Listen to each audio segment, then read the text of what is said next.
Good morning. Hi, I'm Mary Corrado. I'm from Portland, Oregon, and my business is Mary Corrado Interiors.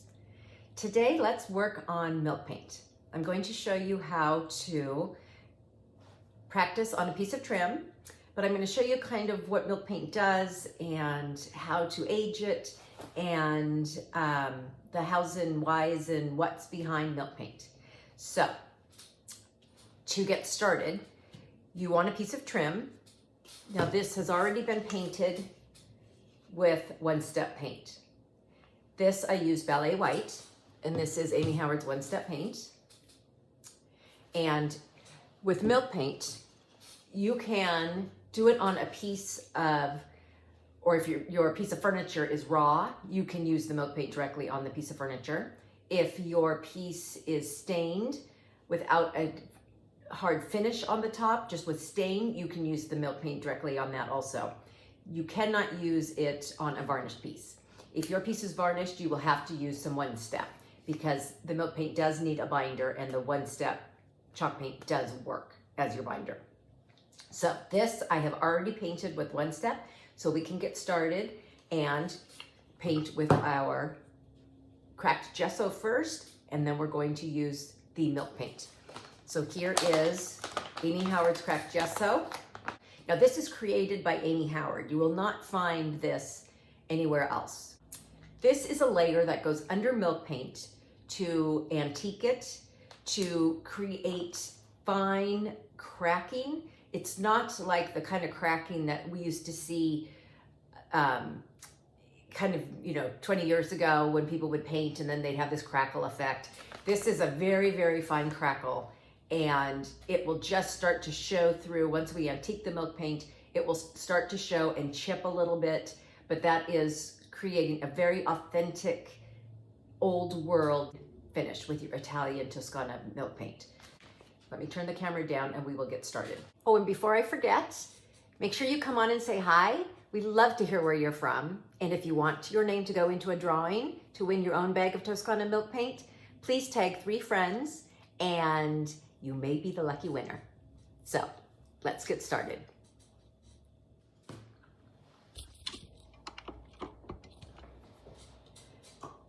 So take your cup and we are going to mix the equal parts cracked gesso with water. Honestly, I'm not going to make a lot because we don't need a lot for this little sample. But you just take some warm tap water, get my glasses on, and you stir. I kind of like to make a paste first, and then I'll add more water as we go.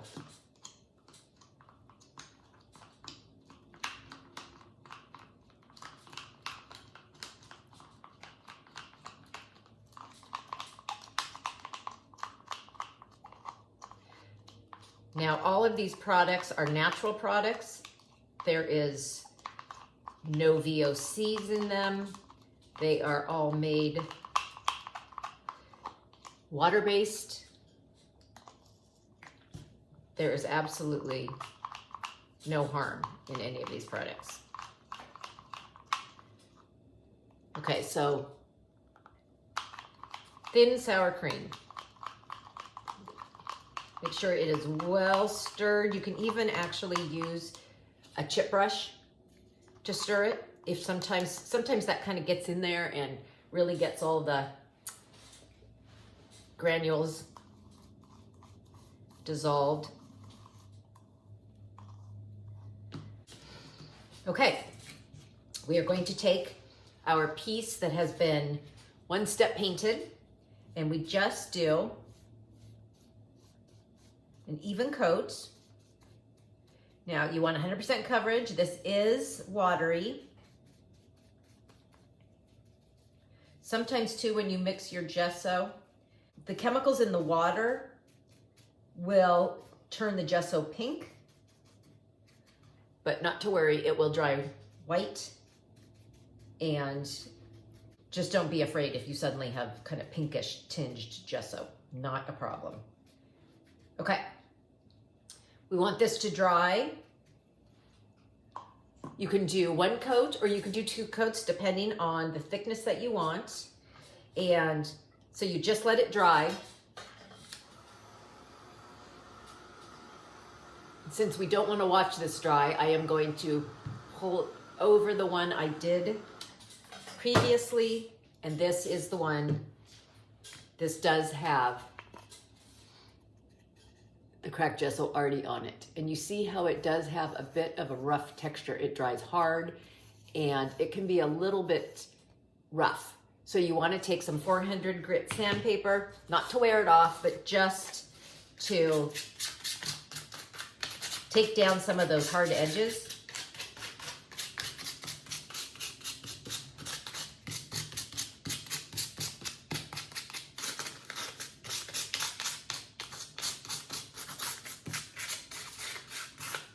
Always just run your hands over your piece that you're working on.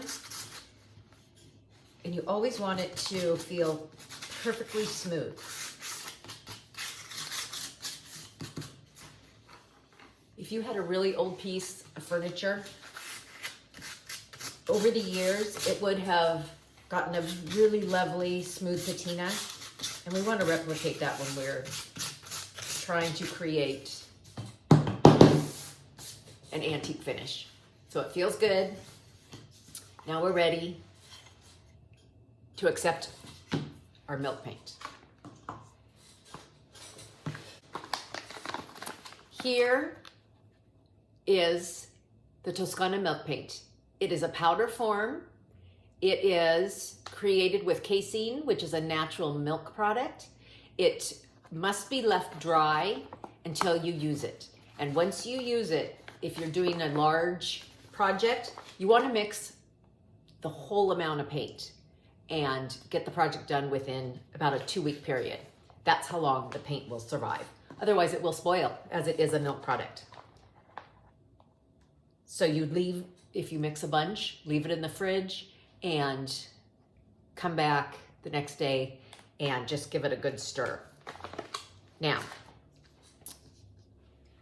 also, you will notice once this gets wet with the water, it will turn several shades darker of this color, but always know that your milk paint will dry back to the color that it is dry. So it will become this color once again once it dries. So equal parts water,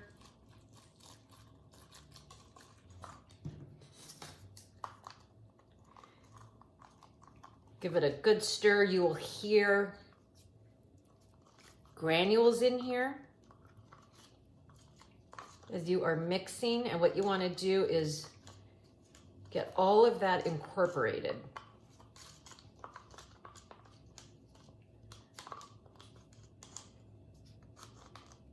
All of this needs to get mixed.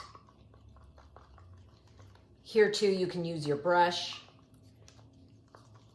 I am making kind of a paste first, and then I'm going to add more water.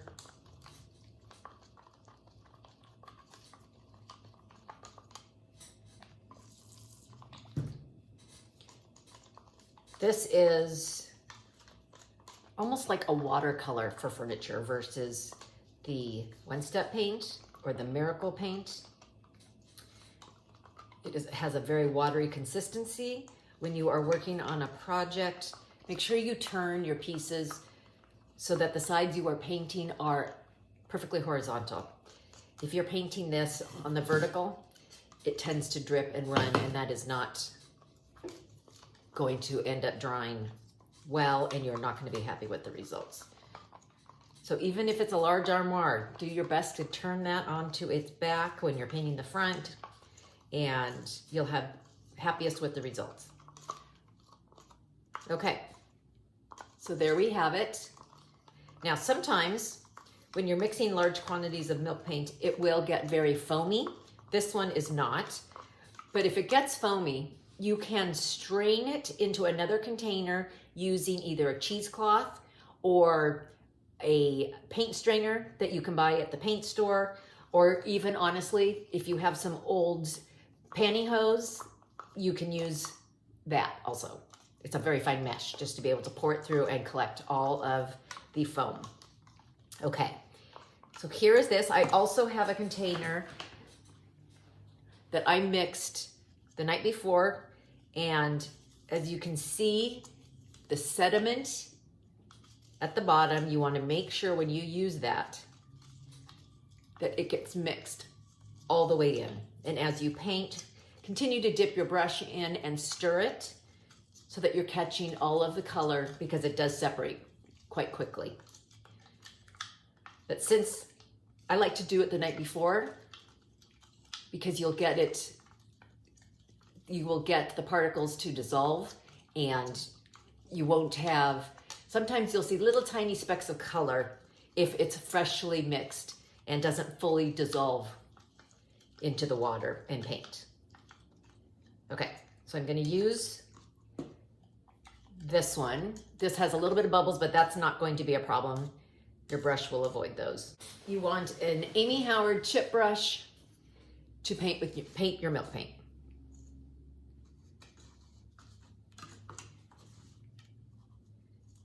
You're just going to go over like that, 100% coverage. It's going to look very watery. You don't want pools, but do get into all the crevices. Pounce a bit if you need to. But actually it goes on pretty nicely.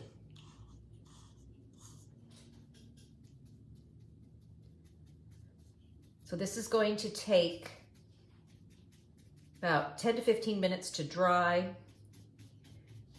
I will brush it along with my blow dryer. And usually you only need about 1 coat of milk paint. But the beauty with milk paint is you can also go back over your color with another color. So if you wanted to do maybe a noir over this, you could do a noir. And once we antique it back,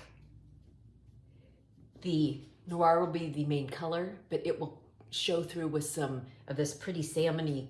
This color is Toulouse rose. It will show this rose color coming through it, and it may even pick up to the gesso, so some white. So that's a very authentic layering of color that you would see on authentic painted furniture from hundreds of years ago.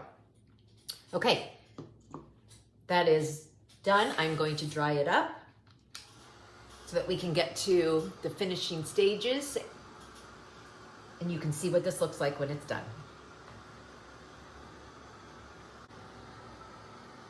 This should start to dry lighter, back to its original light color.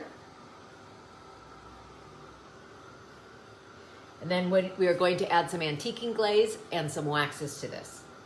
And I will show you how the antiquing glaze can antique this paint, take it off in places where it's going to be worn without having to use sandpaper. And that's the beauty of a more authentic finish. If you just take sandpaper and go here and there and everywhere, it's going to look like you sanded off color. When you use the antiquing glaze, it actually will naturally kind of pick up some areas where you direct it to do that. Usually on the corners, in areas where maybe it's a little more raised, where it would have been touched and rubbed quite a bit. That kind of a thing. Okay.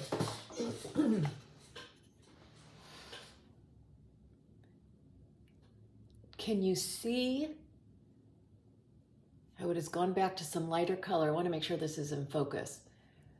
But you see how the gesso gets in and gets into the carvings and creates more of a thicker kind of, like it has layers and layers over the years of paint and finish. And do you see how it has that very, very fine, almost flakiness? That's the beauty of the gesso. It can it will naturally kind of flake and create that antique look. It's really lovely. Okay, now to continue with the process, you want to use Amy Howard's Antiquing Glaze. And this, give it just a little shake. You pour some in a cup. And you want to take a natural seawool sponge. Make sure you dip it in water so it's back to its very soft state. And you dip the sponge in to your antiquing glaze. Squeeze it out and go over the whole piece. You want to kind of saturate your piece.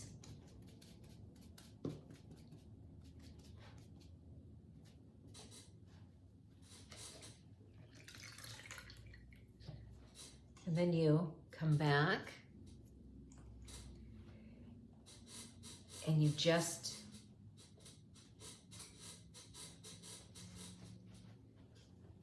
go over where you want it to wear, where you want it to naturally kind of come off. So that would be the edges, a little bit in the high points. Flip your sponge so that you are not collecting a lot of paint and reapplying it elsewhere.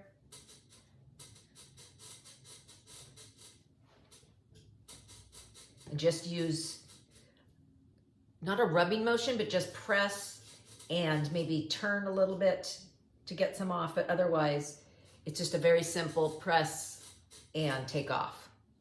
Okay, we will let this dry.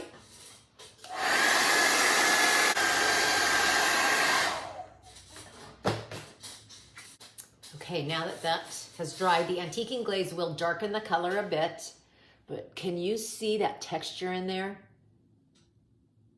Isn't that crazy? That is so beautiful, and that has that really aged appearance that you just can't get from any other product. Now this is milk paint, which is fabulous for furniture, but you also, if you're going to be painting a piece of furniture, you may want to consider doing the top of the piece in maybe a chalk paint or just a stain. It is a little bit delicate. If this piece is going to get used quite a bit, you want to make sure the top does have a stronger paint technique on it. This one is, like I said, it's just a little more delicate, but it is gorgeous. Okay, now let's, as you need to with milk paint, let's seal it with some wax and finish the process.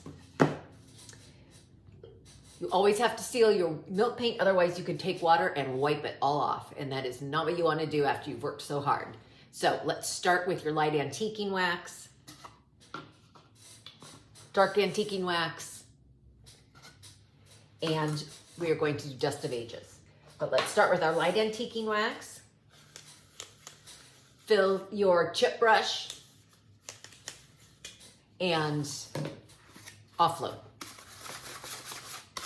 As I've said before, you always want your brush to be full of the wax, but you always want to offload so you don't have clumps. You don't put too much wax on your piece. You don't want it to be gummy. You want it to be just a nice light wax without feeling too waxed. So to wax your piece, use careful kind of butterfly kiss strokes. Doesn't have to be heavy-handed.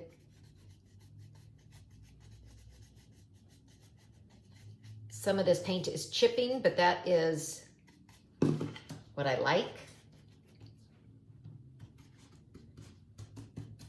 Make sure you get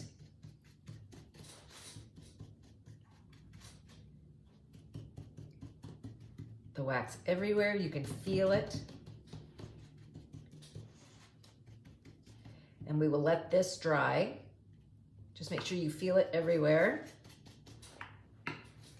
Let this dry for about 20 minutes, it'll come to tack. So I will just use some cool air.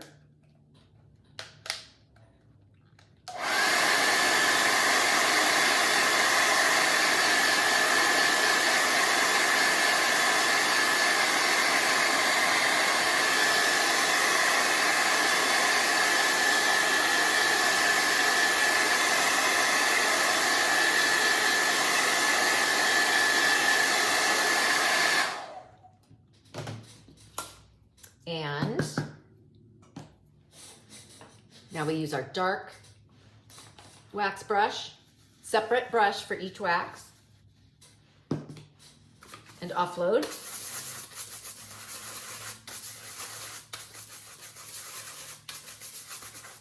Dark wax, you want to start on the edges. You want to do about 10% of dark wax. This is not to go everywhere. It's just to highlight maybe some age, maybe some high points, just to give it some depth.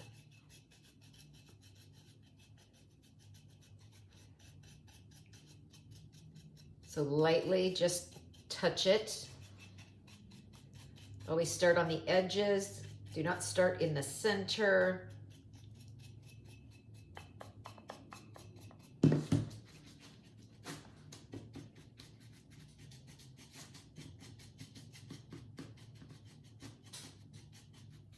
Now you can go in a little bit to hit some of the higher points.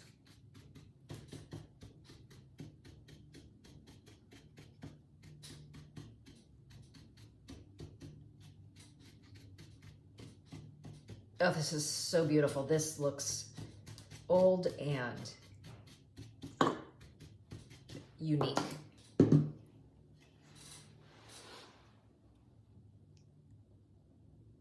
Now, if you want to use milk paint without the cracked gesso, if you don't want all that cracking, you do not have to use the gesso. You can just use the milk paint straight over your one step. And then you will not get all that cracking. But look at how beautiful that is. Okay. Final step. A little dust of ages. Make sure this has come to tack also.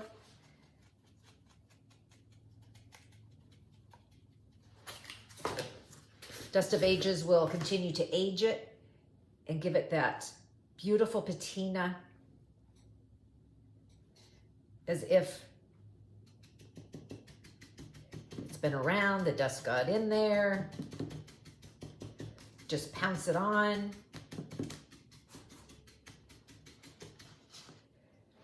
I like to get my excess back in my container if possible. Take a clean, lint-free rag and just start to buff.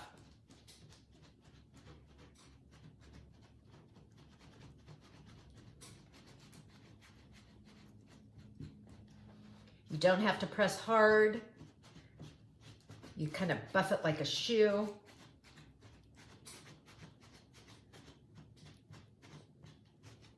Kind of a hit drag motion back and forth.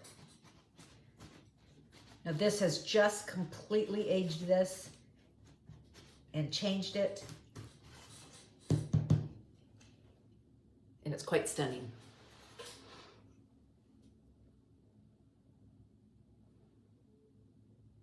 Instant, antique, gorgeous. There's no other way to get this beautiful look without Amy Howard's cracked gesso and milk paint and dust of ages and waxes. So there you have it. There you go. I hope you enjoyed this one. I hope you learned something new. It's quite amazing that within 20 minutes you can do a finish that is absolutely spectacular. So thank you again for joining me. If you have any questions, please make sure to write your questions in the comments and I will get back to you. Again, thank you so much for joining us. We'll see you next time. Bye-bye.